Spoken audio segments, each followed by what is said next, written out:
Hello everyone, a very warm day to you. I hope your day has been going great. I remain your humble host, Becky Usoro. It's that time of the show, Citizens Dialogue on First Next News Protocol, where we discuss trending and interesting political topics. Joining me on set to have this conversation today is King Sojalo. Sit back, relax and enjoy all we have for you on this beautiful episode. It's a pleasure having you, Sojalo. Thank you so much, Becky. Okay, now, so we're looking at the trending story that has been going on concerning the IPOP leader, Nnamdi Kanu, that was sentenced to life imprisonment. So we take a look at the summary of, let's just, give a brief history of what has happened so far, why he was arrested and, persecuted. Kanu is a leader of the Indigenous People of Biafra, a separatist group that wants the southern east region of Nigeria to become an independent state, Biafra. Then IPOP has been prescribed banned by the Nigerian government as a terrorist group. Okay. So we look at terrorism and then incitement. The court found that Kanu used radio broadcast via Radio Biafra to incite violence. He allegedly encouraged attacks on security forces, police, military, and threatened diplomatic missions. He also reportedly taught his followers how to make bombs and explosives. Then we look at the sit-at-home that, happened, that has been happening in the East. Kanu ordered weekly sit-at-home protests in the southeastern states. The court ruled that these orders violated freedom of movement and amounted to terrorism. According to the court, his orders were not constitutional because he had no legal authority to enforce them. We look at the illegal importation. He was convicted for importing a radio transmitter illegally, which was used for his unlicensed broadcast. Why was he sentenced to life imprisonment and his conviction? Guilty on multiple counts. He was convicted on 7 counts, including acts of terrorism, membership in a proscribed organization, IPOP, incitement, and unlawful importation of equipment. The judge found that the prosecution proved its case beyond a reasonable doubt, especially through his broadcast. Then they looked at the nature of his broadcast. Some of his speeches were very threatened. The court quoted him saying things like, "The slaughter will begin. We are ready to die. The army of Nigeria will die in Biafra land." The judge said these messages created an atmosphere of terror and were used to intimidate people into complying with his sit-at-home orders. Then we look at violence and property damage as a result of all this. Evidence was given that because of his directives and influence, security personnel were killed, police stations destroyed, and public infrastructure, example, INEC offices attacked. The court also noted threats to foreign diplomatic missions, calling him an international terrorist. Then sentence, decision, life over death. The prosecution wanted the death penalty, of course, but the judge opted for life imprisonment. The judge said he was motivated by mercy, referring that his Christian beliefs and the global trend against capital punishment. Looking at this, what do you really have to say concerning the Nnamdi Kanu's case?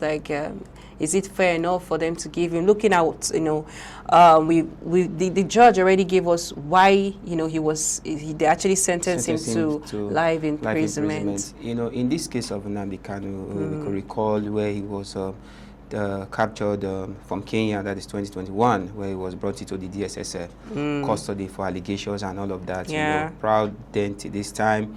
We could see different pronouncements and also different cases released to the IPOP leader, and fervently well, we could see, we also remember where his case during October this year, and it was placed that it will be carried on the 20th of November, which was yesterday.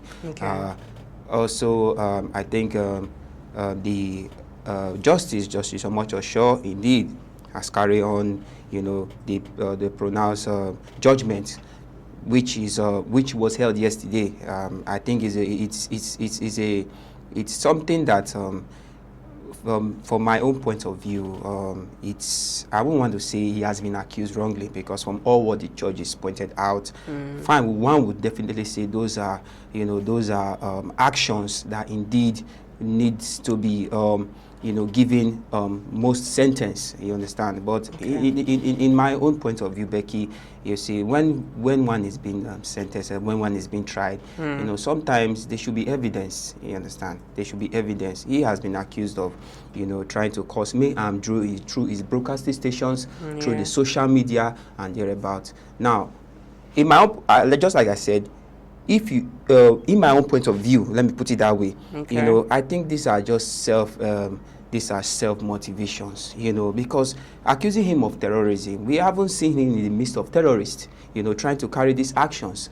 Fine, speaking on social media and radio station might not really be him, building terrorism or building this chaos in those regions of Nigeria, sometimes, allegedly, let me put it that way, this might be a kind of setup, you understand, used against him by some individuals, by some terrorist propagandas in that region, trying to follow suit his own words, his own statement, that, that will be a clear proof that, yes, he is the one, mandating all the terrors, you understand, happening in the southeast. At first, it was actually, those things, allegation made against him, actually demanded sentence to death, but just as you said, the Justice Omotosho, had to rephrase it and he made it a life sentence. So I think since the sentence has been given, I think we still need to,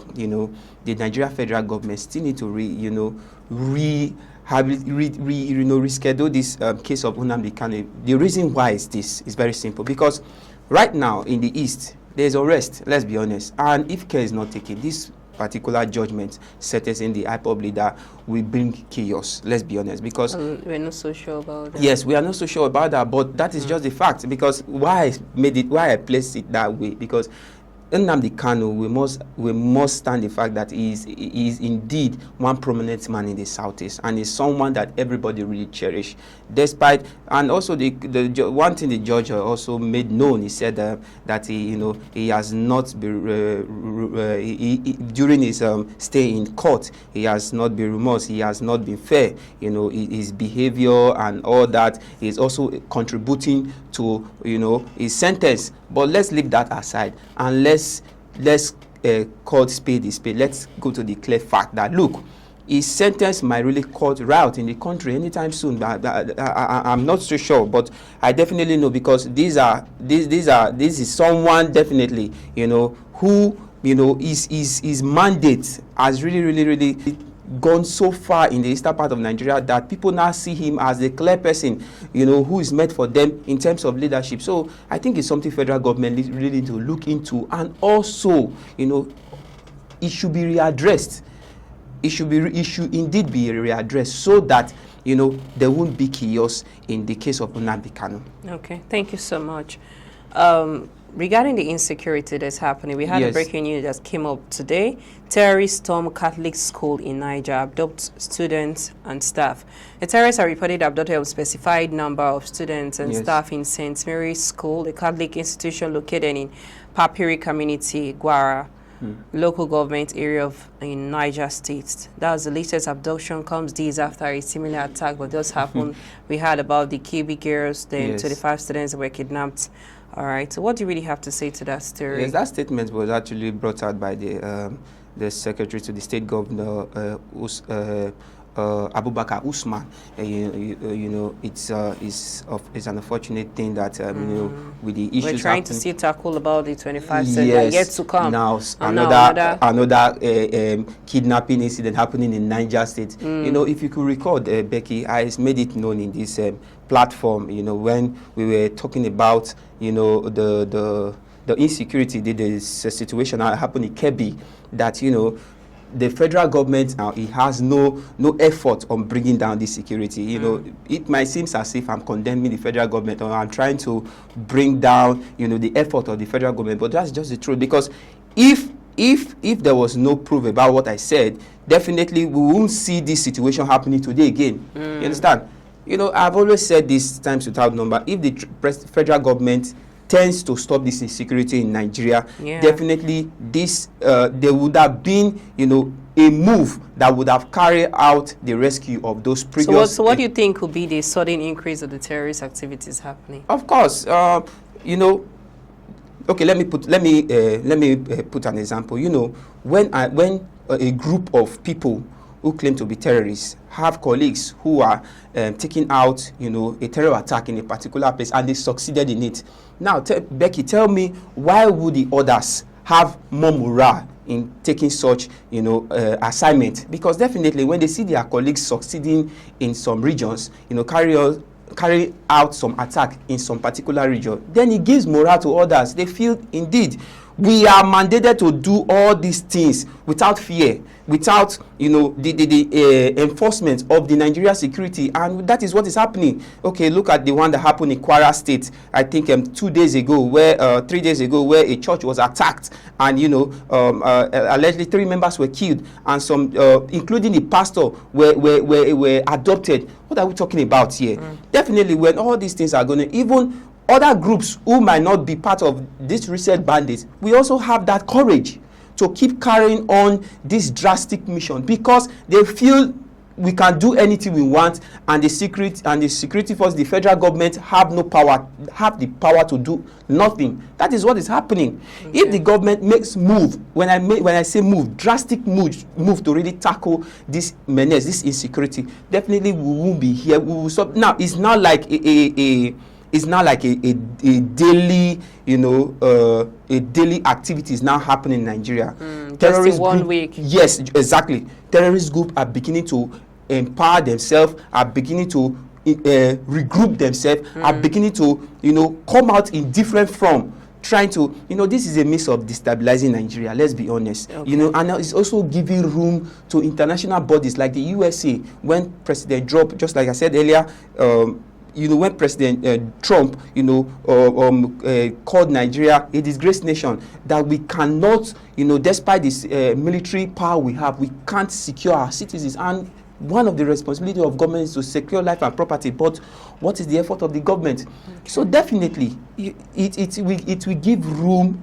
I won't be surprised tomorrow if I hear, you know, this same menace happening in another state or locality tomorrow. Okay. I won't be definitely surprised, because it's something that, you know, and it's an unfortunate thing that the federal government is not making a drastic move concerning this situation, and it's really telling on us.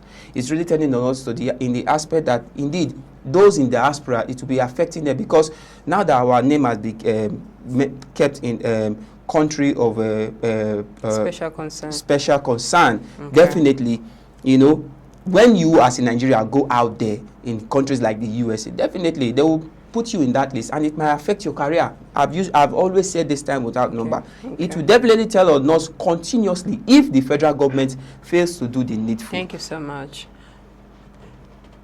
Thanks, guys. It's still the show. Thanks, everyone. It's still the show, Citizens Dialogue on First Next News Port Harcourt. I am Becky Usoro. Let's go for a short break. Please stay with us. Welcome back to the show, Citizens Dialogue on First Next News Port Harcourt. I hope you're having a great time with us. Thanks for staying with us.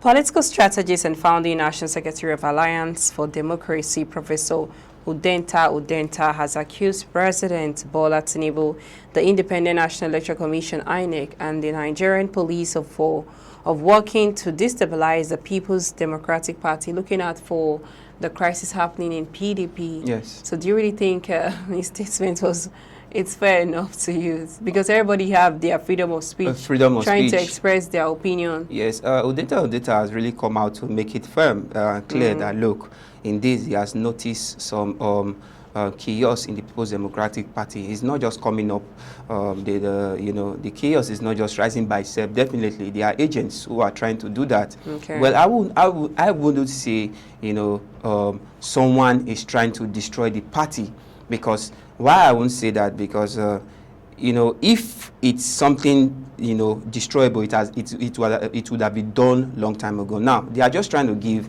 you know, the party a bad reputation, looking at the fact that we have the lives of Nyeso Wike.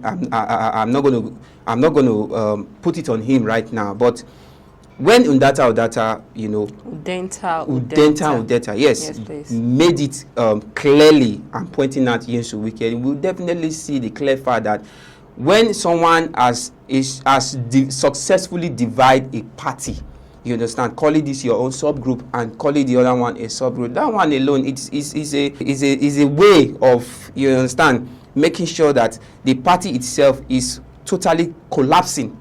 You understand? Because a political party ought to, you know, and every personnel dwelling in it ought to bring heads together and make sure that, you know, outside the party coming up, outside the party rising, making sure that, you know, ideas are brought together in order to, you know, fix not just the party, but the well-being of the citizen of that particular region. Because if you look at it, PDP are always striving for, who is to be the next the chairman, this, that, but forgetting, you know, their primary assignment that as political party, you know, they are to also think about the citizens. Now, on the aspect of Udata accusing Wike, definitely, Nyesom Wike, someone being, you know, a personnel who is one of the frontline personnel of that political party, you know, and engaging himself in an opposition party is a clear fact that indeed, you know, is about to cause menace in the party. Okay. Now, you are in the PDP and you are being given appointment by the opposition party and also claiming your own subgroup. In fact, it's a clear fact that indeed the accusation is not wrong. It's not going to come from me, just as it has come from Udata. It is a clear fact. So he is trying to make others know that, look, this person who is being entertained in this political party is going to be the one to crush the party. So the earlier is being removed, the earlier is being tackled out, the better for the party to regain its momentum in Nigeria system. Thank you so much. It's my pleasure having you on set, Jallo. Thank you so much, Becky. Thanks, everyone. That's our show for today. Citizens Dialogue on First and Next News Portacles. I am Becky Usoro. Many thanks for watching. Bye for now.